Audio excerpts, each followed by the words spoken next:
MS Now's Carol Leonnig and Jackie Alemany have that incredible reporting. Eddie Glaude is also back with us. So, Carol, take us through the evidence Jack Smith found.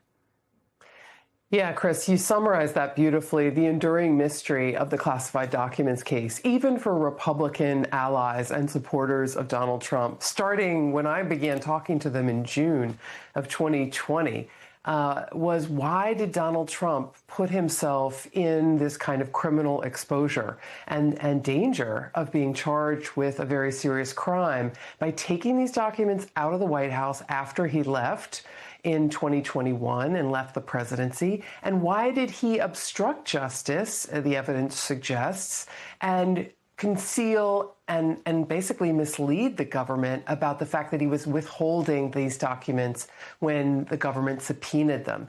You know, you will remember Donald Trump insisted through his lawyer that he had turned over all the remaining classified records. But an August 2022 search by the FBI uncovered hundreds more of these top secret records. Now we're learning, as a result of this document, this January 2023 progress memo that MS Now was able to obtain and review, we're learning that Jack Smith was looking very seriously into the likelihood and possibility that Donald Trump had kept numerous classified documents that pertain to his business interests, and that perhaps that was his motive for keeping the records and lying to the government about returning everything that was classified.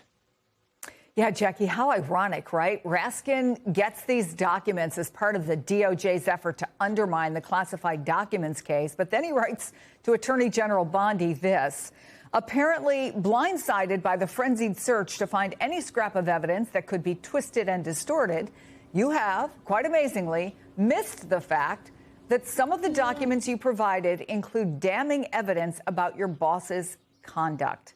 What does the White House have to say about all this? Well, the White House is saying that these claims by Raskin are baseless and true.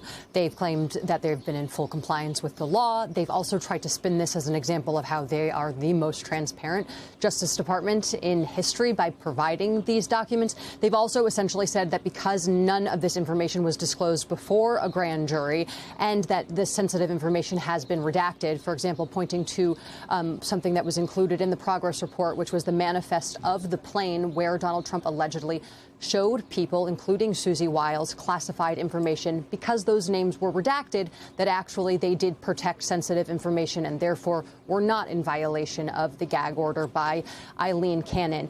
Trump himself has yet to comment directly on these reports. However, in the past, just a month ago, or I guess now maybe 2 months ago, when Jack Smith testified before Congress, Trump took to Truth Social with very strong words against Jack Smith, calling him a deranged animal, asking Pam Bondi to open up an investigation into him, to hold him accountable for these investigations as special counsel.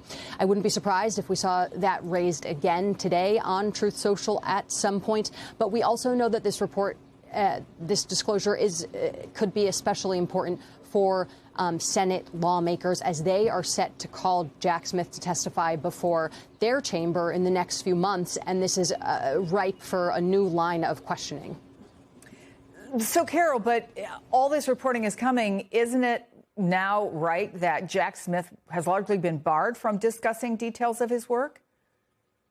Yeah, I think your word of ironic was really ideal, Chris, in this situation, because the Department of Justice, the FBI director, have been, kind of pawing through a lot of Jack Smith's files, trying to find what they believe is evidence or proof or indicia that Jack Smith weaponized, or Joe Biden, former President Joe Biden, weaponized the Justice Department to come after Donald Trump. They've been really unsuccessful in establishing that Jack Smith did anything inappropriate. And here, in releasing a trove of documents about Arctic frost, which was the election interference investigation, in doing that, they released this January 2023 memo, which doesn't look that great for Donald Trump. It affirms some reporting that Jackie and I did a long time ago, either together or separately, that that raised questions about what Susie Wiles knew about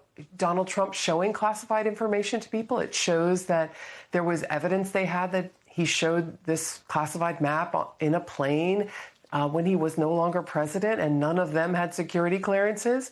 It indicates that only 6 people were authorized to look at one of these documents that Donald Trump had in his possession. And I want to underscore that and say 6 people, including the President of the United States. That means the document was part of a special access program where only the president or the CIA director could grant permission for people to see it. It's a document that the top national security prosecutors investigating Donald Trump for classified records mishandling did not have authorization to look at the time.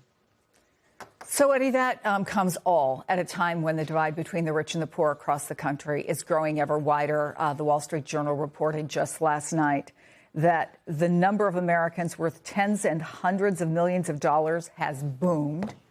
So you have these widespread allegations of grift, to be honest with you, that Donald Trump, his family, his associates have been taking advantage of their positions to get even richer. Why do you think it's not registering, or doesn't seem to be registering with more voters? Do you think they're desensitized by it, that there are just, frankly, bigger things to worry about, like war, the cost of gas and food?